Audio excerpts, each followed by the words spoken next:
ఎప్పటి నుంచో మన ఛానల్లో ఒక పీసీ బిల్డ్ చేయాలని నాకు ఎప్పటి నుంచో కోరుకుంది. అండ్ ఇయర్ 2024 రెజల్యూషన్స్ వీడియో ఒకటి చేశాను జనవరి 1 రోజు. ఆ రెజల్యూషన్స్ వీడియోలో కూడా చెప్పాను ఇయర్ అలాగనే మనం ఒక పీసీ బిల్డ్ చేయాలనేసి. సో ఫైనల్లీ మనం పీసీ బిల్డ్ అయితే చేసాం అనమాట. సో పీసీ బిల్డ్ నేను చేయలేదు, నేను హైదరాబాద్ వెళ్ళాను. అక్కడ సిటీసీ కాంప్లెక్స్ మీకు ఐడియా ఉంటుంది, చైనా ట్రేడ్ సెంటర్ అని ప్యారడైస్ దగ్గర ఉంటుంది. అక్కడికి వెళ్ళి నేను షాప్స్ అన్ని తిరిగాను. యాక్చువల్లీ నేను ఎందుకు తీసుకున్నానంటే మనకు ఒక ఎడిటర్ ఉన్నాడు. యాక్చువల్గా ఇప్పుడు ప్రెసెంట్ ఎడిటర్ ఉన్నాడు. మెయిన్ వీడియోస్ అన్ని ఎడిటర్కి పంపించేస్తా, ఎడిటర్ చేసేస్తాడు, ప్రాబ్లం లేదు. కాకపోతే కొన్ని వీడియోస్ ఉంటాయి అర్జెంట్గా ఇప్పుడు టకటక రికార్డ్ చేసి ఎడిట్ చేసి ఫాస్ట్గా అప్లోడ్ చేయాలనుకున్నది. అండ్ కొన్ని షార్ట్స్ ఉంటాయి, షార్ట్స్ మొత్తం నేనే చేసుకుంటా. ఇవన్నిటికీ నా ల్యాప్టాప్ సహకరించట్లా. అది ఎప్పుడో 5 years బ్యాక్ ఉన్న ల్యాప్టాప్ బాగా హ్యాంగ్ అయిపోతుంది. ఎడిటింగ్ చేస్తుంటే హీట్ ఎక్కువ అయిపోతుంది, కూలింగ్ ప్యాడ్స్ వాడుతున్నా అసలు దారిలోకి రావట్లా. అండ్ సడన్గా వర్క్ చేస్తా షట్ డౌన్ అయిపోతుంది అనమాట. అండ్ ఇంత నా వల్ల కాదని చెప్పేసి ఒక పీసీ బిల్డ్ అయితే తీసుకుందాం అనుకున్నాను.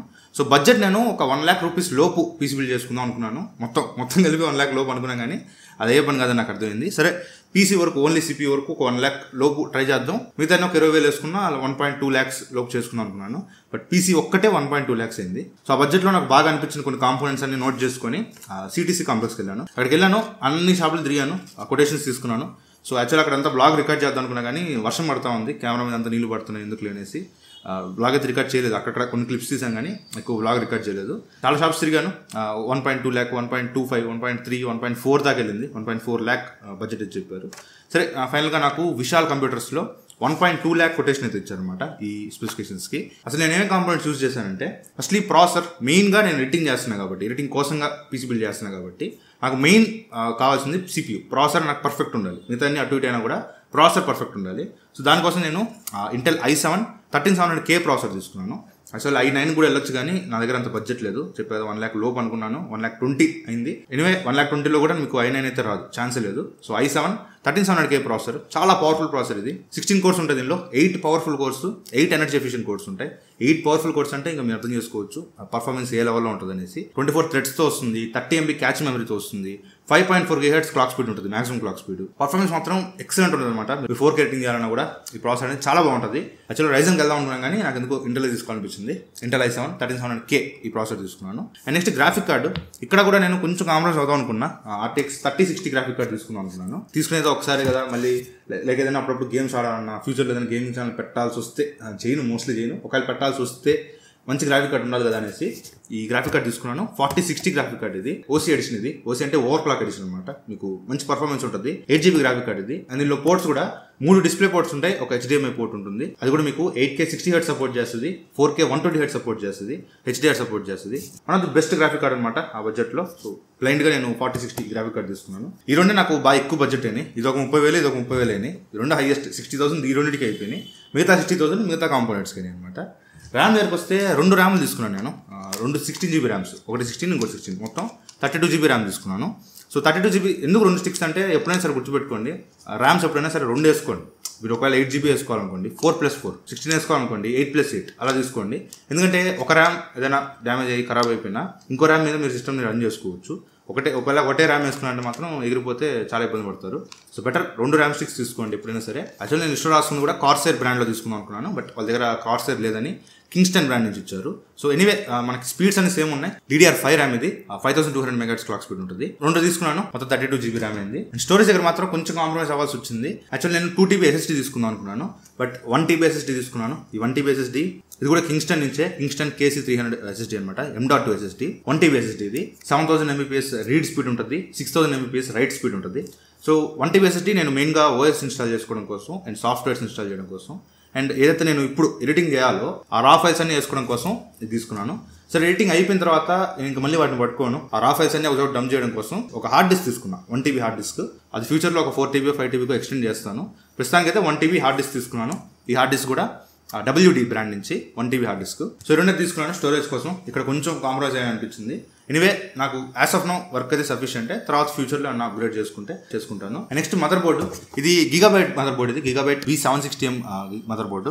యాక్చువల్ నేను ఏసెస్ నుంచి తీసుకుందాం అనుకున్నా, ఏసెస్ B760M అని ఇదే నేమ్తో ఏసెస్ ఉంటుంది. అది తీసుకుందాం అనుకున్నాను, బట్ వాళ్ళ దగ్గర అది కూడా లేదంటే, ఏసెస్ కూడా లేదన్నారు. సరే గిగాబైట్ తీసుకున్నాను.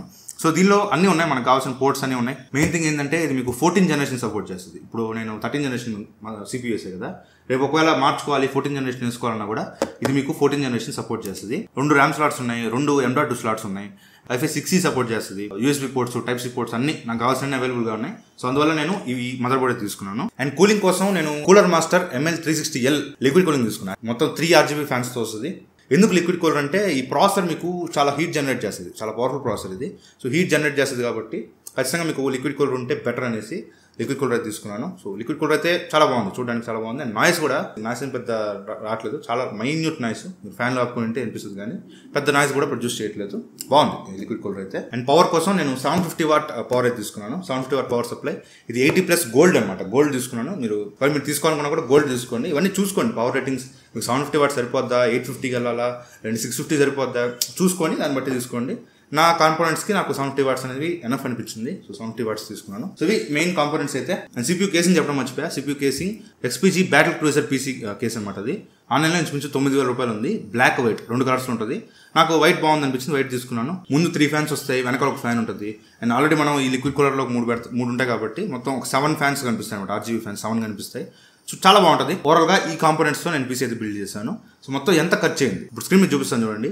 షాప్లో నాకు ఎంత పడింది ప్రైస్, ఇప్పుడు ఆన్లైన్లో మీరు కొంటే ఎంత పడుతుంది అని చూస్తే ఇంచుమించు షాప్లో నాకు 1,20,000 అయింది విత్ GST కలిపి. GST కాకుండా అయితే 1,07,000 పడింది. GSTతో కలిపి 1,20,000 పడింది.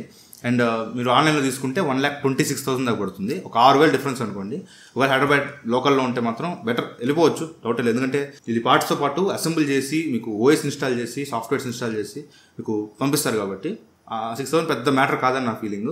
బట్ నేను వెళ్ళిన దానికి అంటే ఇక్కడి నుంచి నేను హైదరాబాద్ వెళ్ళి అక్కడ ఒక రూమ్ తీసుకొని 1 డే స్టే చేసి మళ్ళీ రిటర్న్ రావడం, ఆ ట్రాన్స్పోర్ట్ అన్ని కలిపి మళ్ళీ నాకు 5,000-6,000 అయిపోయింది. పెద్ద డిఫరెన్స్ లేదు. కానీ అక్కడికి వెళ్తే మీకు వాళ్ళు మొత్తం బిల్ చేస్తారు. ఇవన్నీ బిగినర్స్ అయితే మాత్రం మీరు చేసుకోబాగండి. అండ్ మీకు మంచి ఎక్స్పీరియన్స్ ఉంటే, మీకు మంచి నాలెడ్జ్ ఉంటే చేసుకోవచ్చు. కానీ అంత ఎక్స్పీరియన్స్ లేదు, అంత నాలెడ్జ్ లేదనుకుంటే మాత్రం ట్రై చేయబాకండి. చాలా సెన్సిటివ్ ఉంటాయి పార్ట్స్, చాలా సెన్సిటివ్ ఉంటాయి. ఏదైనా తప్పుడు కనెక్షన్ ఇచ్చినా కూడా మొత్తం షెట్కి వెళ్ళిపోద్ది. సో ఇది నా PC బిల్డ్ అయితే. అండ్ మానిటర్ ఇక్కడ చూడొచ్చు. మానిటర్ కూడా నేను అల్ట్రా వైడ్ మానిటర్ తీసుకున్నాను. 21:9 ఆస్పెక్ట్ రేషియోలో పొడుగ్గా ఉంటుంది. ఎడిటింగ్ చేసేదానికి నాకు టైం లైన్ కొంచెం పొడుగ్గా ఫ్రీగా ఉంటుందని చెప్పేసి ఇది తీసుకున్నాను. సో మానిటర్ మీద మీకు సపరేట్ వీడియో చేస్తాను అది ఎలా ఉంది ఏంటి అనేది. సో ఓవరాల్గా నేను అనుకున్న పర్పస్ కోసం అయితే ఎడిటింగ్ కోసంగా తీసుకున్నాను, అదైతే కంప్లీట్గా సాటిస్ఫై అయ్యాను. 4K ఎడిటింగ్ ఇచ్చిపడేస్తుంది. అండ్ ఎక్కడ ప్రాబ్లం లేదు, చాలా బాగుంది PC బిల్డ్ అయితే. అండ్ గేమింగ్ ఆడడానికి కూడా ఇది బాగుంది. 4060 గ్రాఫిక్ కార్డ్ కాబట్టి గేమింగ్ కూడా దీనిలో బాగానే ఆడుకోవచ్చు. కాకపోతే డిపెండ్స్ ఆన్ మానిటర్ అనమాట. గేమింగ్కి ఖచ్చితంగా మీకు కొంచెం హయ్యర్ రిఫ్రెష్ రేట్ ఉంటే మానిటర్ ఉంటే బెటర్. నేను తీసుకుని వచ్చేటప్పటికి కొంచెం 100 Hz రిఫ్రెష్ రేట్ మాత్రం ఉంటుంది. 120, 144 అలా ఉంటే మీకు గేమింగ్ ఎక్స్పీరియన్స్ బాగుంటుంది. ఇది PC గురించి అయితే కంప్లీట్లీ సాటిస్ఫైడ్ నేనైతే. మానిటర్ పక్కన పెడితే ఈ PC వరకు నాకు 1.2 lakhs అయింది. అండ్ విత్ మానిటర్, ఆ టేబుల్, కీబోర్డు, మౌస్ ఇవన్నీ కలుపుకొని ఇంచుమించు 1.5 lakh దాకా వచ్చింది. 1.5 lakhs పెట్టి ఈ సెటప్ అయితే బిల్డ్ చేశాను. సో ఇది వీడియో అయితే. వీడియో మీకు నచ్చితే లైక్ చేయండి, షేర్ చేయండి, కామెంట్ చేయండి. ఇప్పుడు నేను చెప్పిన ప్రోడక్ట్ లింక్స్ అన్ని డిస్క్రిప్షన్లో ఇస్తాను. ఒకసారి ప్రైస్ అక్కడి నుంచి కూడా చెక్ చేసుకోవచ్చు. మీకు ఆన్లైన్లో తక్కువ దొరుకుతుందా, ఆఫ్లైన్ తక్కువ దొరుకుతుందా చూసుకొని తీసుకోవచ్చు. సో ఇది వాళ్ళ వీడియో అయితే. ఈ వీడియో మీకు నచ్చితే లైక్ చేయండి, షేర్ చేయండి, కామెంట్ చేయండి. ఛానల్ సబ్స్క్రైబ్ మాత్రం మర్చిపోకండి. Thank you for watching. Bye. జై